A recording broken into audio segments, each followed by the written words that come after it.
बिस्मिल्लाहिर्रहमानिर्रहीम। अस्सलाम वालेकुम नाजरीन, मैं हूं एडवोकेट शाहज़ेब आज़म और आप देख रहे हैं लीगल व्यू। नाजरीन, आज के इस व्लॉग में हम ज़रा फैज़ ईसा साहब का जो अभी लेटेस्ट जजमेंट आई है सुप्रीम कोर्ट ऑफ पाकिस्तान की तरफ से, ज़रा उसको डिस्कस करते हैं। उसके मैंने कुछ नुकात नोट किए हुए हैं और क्या ही खूबसूरत फैसला आया है फैज़ ईसा साहब का तारीख में। शायद हो सकता है इसको भी सुनहरी हरूफ में लिख लिया जाए। वैसे तो बड़े फैसले सुनहरी हरूफ में लिखे हुए हैं जो कि मुझे लगता है अब वो तारीख के कूड़ादान में जा चुके हैं। तो अब देखते हैं कि इस फैसले का क्या होगा। तो अब मेरे पास जो फैसला इस वक्त पड़ा हुआ है वो है supreme court bar association versus federation of Pakistan, जिसकी नुमाइंदगी कर रहे थे जो हमारे अब तो एक्स हो गए हैं मेंबर आबिद ज़ुबैरी साहब थे गालिबन। और इसके अलावा जो वफाक की तरफ से आपको पता है कि अटार्नी जनरल साहब पेश होते हैं, तो अटार्नी जनरल साहब ने वफाक को रिप्रेजेंट किया था। तो यहाँ पर फैज़ ईसा साहब जो है, सबसे पहले हम जरा बैकग्राउंड को डिस्कस करते हैं।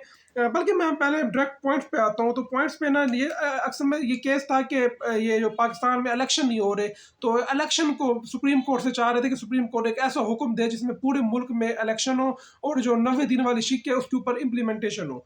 तो अब जब सुप्रीम कोर्ट का फैसला आया तो सुप्रीम कोर्ट के फैसले में सबसे पहले तो मैं बेंच की कंपोजिशन पे डिस्कस करूंगा। तो माशाल्लाह ये बेंच वही बेंच है जिसमें जैसे उमर अता बंदियाल पर तनकीद की जाती थी कि ये अपने बंदे बिठाते हैं बेंच में। वैसे ऐसे नहीं कहना चाहिए, सुप्रीम कोर्ट है, सुप्रीम कोर्ट का जो भी बेंच फैसला दे वो सुप्रीम कोर्ट का फैसला होता है। लेकिन यहाँ पर हमारे यहाँ तकसीम इतनी हो गई है कि अब हर किसी को पता है कि भाई ये फलां बंदा जो है ना ये उस ग्रुप का है, फलां उस ग्रुप का है।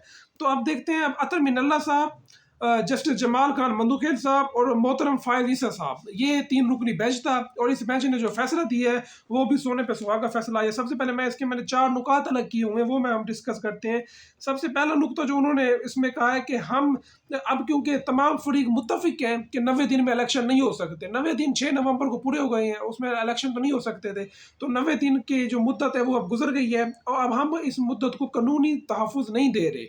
तो मतलब ये एक ऐसा फैसला है कि हम वैसे ये कहना ये चाह रहे हैं कि अगर कल को कोई और खिलाफ वर्जी होती है तो हम उसको कानूनी तहफ़्फ़ुज़ नहीं देंगे। अब जो होना था वो हो चुका है, उसकी कोई जिम्मेदारी नहीं। जो जिम्मेदारान है उनके नाम तक नहीं लिखे गए। सिकंदर सुल्तान राजा साहब है, चले वो जो अब फैज़ ईसा साहब बार बार सदर पाकिस्तान को रगड़ने की बात कर रहे थे, आप उनको तौहीन अदालत का नोटिस जारी कर देते, सदर पाकिस्तान को भी आप बीच में रगड़ देते, साथ इलेक्शन कमीशन ऑफ पाकिस्तान है। और इसके अलावा जो पंजाब वाला इलेक्शन का केस है जिसमें सुप्रीम कोर्ट का ऑलरेडी फैसला मौजूद है, उसके ऊपर एक बार भी बात नहीं की। बल्कि अगर बात की है तो वो जो पुराना कासिम सूरी वाला केस है उसको उठा के फैज़ ईसा साहब ले आए हैं। हालांकि ये बेहतरीन फिट केस था, ये अभी 6 महीने पहले सुप्रीम कोर्ट का फैसला आ चुका है। फैज़ ईसा साहब को चाहिए था कि वो तौहीन अदालत का नोटिस जारी करते, लेकिन वो कैसे जारी कर सकते थे। कुछ अर्सा पहले फैज़ ईसा साहब क्योंकि इसी पार्लियामेंट में बतौर मेहमान के तौर पर तशरीफ ले गए थे, तो अब उन्हीं पार्लिमानी मेंबरान को तौहीन अदालत का नोटिस जारी करना, ये अभी बहुत सारी चीज़ें हमें देखनी होती हैं। क्योंकि फैज़ ईसा साहब जो है वो इंसाफ की बुलंद कुर्सी पर बैठे हुए हैं, तो उन्होंने इंसाफ करना है। तो हम भी देख रहे हैं कि वो किस तरह इंसाफ करते हैं। और इसके अलावा जो उनका दूसरा पॉइंट है कि सदर और इलेक्शन कमीशन मिलकर तारीख पर इतफाक करें, और इतफाक की राय हो चुका है। यानी जब तक ये केस चल रहा था उस वक्त तक वो दोनों आपस में मुलाकात हो चुकी थी और सुप्रीम कोर्ट को आगाह कर दिया गया था। तो अब सदर साहब, अब इसके बाद उन्होंने कहा है कि सब मिलकर दस्तखत करें, और अगर किसी फरीक ने 8 फरवरी वाले इक़दाम की मुखालफत की तो सुप्रीम कोर्ट मौजूद है। तो नाजरीन अब देखें, अब ये सदर साहब जो हैं इन्होंने इलेक्शन कमीशन को ख़त लिखा था कि आप आए हमारे पास मुशावरत के लिए, हम मिलकर इलेक्शन की कोई तरीक डिसाइड करते हैं। उसके ऊपर इलेक्शन कमीशन का जवाब मनफी में था, और उस पर सुप्रीम कोर्ट ने इलेक्शन कमीशन को कहा है कि आप जाएं सदर के पास और मुशावरत करें, जो कि पूरी कौम जानती है मुशावरत हो चुकी है, तारीख का ऐलान हो चुका है। लेकिन सुप्रीम कोर्ट ने ये नहीं पूछा कि आपको जब सदर ने पहले बुलाया था तो आप क्यों नहीं तशरीफ ले गए। जब पंजाब इलेक्शन वाली तारीख सदर ने दी थी, सुप्रीम कोर्ट की मोहर उसके ऊपर सख्त हो चुकी है, उसके ऊपर क्या कार्रवाई सुप्रीम कोर्ट ने क्यों नहीं कार्रवाई की कोई। क्या सुप्रीम कोर्ट जो है बस वो सारा माजी भुलाकर अब माजी पे वो जो शुजात साहब कहते हैं कि मिट्टी पाव वाली पॉलिसी के, सुप्रीम कोर्ट भी उसी पॉलिसी पर गामजन है। भैया आप इंसाफ के इदारे में बैठे हैं, आपका काम इंसाफ देना है, जजा सजा देना आपका काम है। आप काजी हैं, आपको मुंतखब किया गया है काजी के तौर पर, आप कम से कम आप पूछें इलेक्शन कमीशन से कि भाई आपने जो अब तक फरवरी से असम्बली तलील हो चुकी है, आपने अब तक क्या किया है पंजाब में, KPK में आपने क्या किया। सुप्रीम कोर्ट का फैसला आ चुका है, सुप्रीम कोर्ट के फैसले पर मदरमत क्यों नहीं किया। तो यहाँ पर काजी साहब जो है बिल्कुल एक लफ्ज़ तक नहीं लिखा उन्होंने इस बात के ऊपर। और उसके बाद जो सबसे अहम चीज़ है वो ये है कि मीडिया पर इबाहम पैदा ना करें, इलेक्शन हर सूरत में होंगे। تو ناظرین मीडिया پر ابہام پیدا نہ کرے, یعنی میڈیا اس کو ڈسکس نہ کرے. تو اب فیصلہ تو ہم ڈسکس نہیں کرتے, سوشل میڈیا بھی کیا پتہ وہ کل کو میڈیا میں نہ لگا دے, تو ہم اس فیصلے کو تو ہم ڈسکس کر سکتے ہیں کیونکہ اب یہ رپورٹڈ ججمنٹ ہے, لیکن ہم ایز الیکشن کی پروسیس کو ہم ڈسکس نہیں کر سکتے. ہم تو امید کرتے ہیں کہ انشاءاللہ الیکشن ہوں گی اور ضرور ہوں گی, اور الیکشن ہونی بھی چاہیے کیونکہ یہ جمہوریت کے تسلسل کے لیے یہ چیز بہت ضروری ہے. لیکن یہاں پہ اگر فائدے سے صاحب یہ لکھ دیتے کہ جو پنجاب والے الیکشن, جو کے پی کے والے الیکشن جو نہیں ہوئے, اس کے اوپر جو میڈیا نے بات کی ہے, تو ہو سکتا ہے کہ کل کو اگر قومی اسمبلی کے الیکشن میں کوئی خدا نہ خواستہ اس طرح کی چیز سامنے آ جاتی ہے, یا ہو سکتا ہے جو 8 فروری والے الیکشن ہے اس میں بھی کوئی اس طرح کی چیز آ سکتی ہے, تو آپ نے میڈیا کو بات کرنے سے بھی منع کر دی ہے.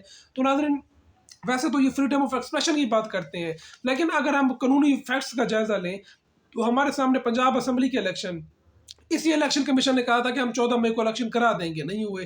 اس کے بعد الیکشن کمیشن نے کہا تھا کہ ہم کے پی کے میں الیکشن کروائیں گے, وہ بھی نہیں ہوئے. بلدیاتی الیکشن نہیں ہوئے, اسلام آباد کے بلدیاتی الیکشن ابھی تک نہیں ہوئے, ابھی تک وہ اسلام آباد ہائی کورٹ میں پٹیشن پڑی ہوئی ہے.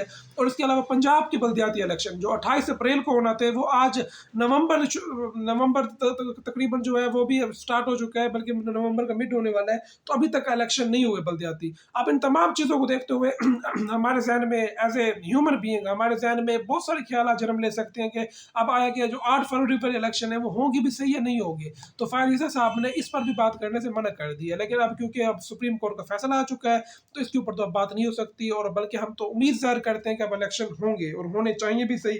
اور دیکھتے ہیں کہ 8 فروری کو کس طرح کے الیکشن ہوتے ہیں, فری اینڈ فیئر الیکشن ہوتے بھی ہیں, یہ جو لیول پلینگ فیلڈ جو ملتی ہے وہ بھی کیا پتہ باقی جماعتوں کو اجازت ہے, وہ تو اب وہ جو ایک دوسرے کی مخالفت کرتے تھے, ایک دوسرے کو سڑکوں پر گھسیٹنے کی باتیں کرتے تھے, وہ آج کل کٹھے الیکشن لڑیں گے. لیکن یہاں پر جو ہے جو ایک جماعت جو ہے جس کی 80% جو ابھی ریسنٹ سروے آیا ہے, پی ایم ایل این نے اپنے سوشل میڈیا پیج پر ایک سروے کروایا ہے, اس میں بھی 80% جو سپورٹر ہیں وہ عمران خان صاحب کے تھے, تو ان کو بھی کوئی اس طرح کی لیول پلینگ فیلڈ ملے گی یا نہیں ملے گی, تمام چیزیں جو ہیں وہ آنے والے وقت میں یہ طے ہو جائیں گی. دیکھیں گے کہ فائد عیسیٰ صاحب جو ہے وہ اس بارے میں کیا کرتے ہیں, کیونکہ کچھ عرصہ پہلے آپ کو یاد ہوگا منظور پشتین صاحب کے فنکشن میں فائد عیسیٰ صاحب ہی تھے جنہوں نے کہا تھا کہ ایک وزیر اعظم کو بیٹے سے تنخواہ نہ لینے پر نائل کر دیا گیا ہے. تو اب ایک وزیر اعظم جو اس وقت جیل میں پڑا ہوا ہے, اس کو اپنی ذاتی گھڑی بیچنے پر اس کو نائل بھی کیا گیا ہے اور اس کو جیل میں بھی ڈالا گیا ہے, اور اس نے جو ایک مبینہ طور پر جو سازش کا ذکر کیا تھا اس کے اوپر بھی اس کو ابھی تک جیل ٹرائل اس کا ہو رہا ہے. تو یہاں پر فائد عیسیٰ صاحب کا معیار, اب کیونکہ اب فائد عیسیٰ صاحب انصاف کی اعلیٰ کرسی پر ہے, تو دیکھتے ہیں کہ وہ عمران خان صاحب کے لیے بھی وہ اپنے رول جو ہے وہ طے کرتے ہیں یا نہیں کرتے, کیونکہ اب ضمانت کی درخواست ان کے پاس آنی ہے. عامر فاروق صاحب کا پوری قوم کو پتہ ہے, عامر فاروق صاحب جو ہے ان کو یہ وہی عامر فاروق صاحب ہے جنہوں نے 9 مئی والے دن عمران خان صاحب کی گرفتاری کو قانونی جواز بخشا تھا, اور اس کے بعد جا کر عمرتا بندیال نے کہا تھا کہ یہ گرفتاری جو تھی غیر قانونی تھی اور عامر فاروق صاحب کی عدالت کی توہین ہوئی ہے. لیکن عامر فاروق صاحب نے کہا تھا کہ جو کچھ بھی ہوا ہے وہ ٹھیک ہوا ہے, بس طریقہ کار ٹھیک نہیں تھا, باقی سب کچھ ٹھیک ہوا ہے. تو دیکھتے ہیں کہ اب سپریم کورٹ میں جو عمران خان صاحب کی ضمانت کی کیس لگا ہوا ہے, اور یہ جو الیکشن کمیشن کا جو اب امپلیمنٹ جو اب اس فیصلے پر کتنا امپلیمنٹ ہوتا ہے یہ بھی ہم نے دیکھنا ہے, یہ آنے والے دنوں میں یہ چیزیں کلیئر ہو جائیں گی. تو ناظرین جو اب اگلی ڈیولپمنٹ ہوگی عمران خان صاحب کے سائفر کیس کی, اس کو ہم ڈسکس کریں گے اپنے نیکسٹ ولاگ میں. مجھے میری اگلی آنے والی ویڈیو تک کے لیے اجازت دیجیے. اللہ حافظ.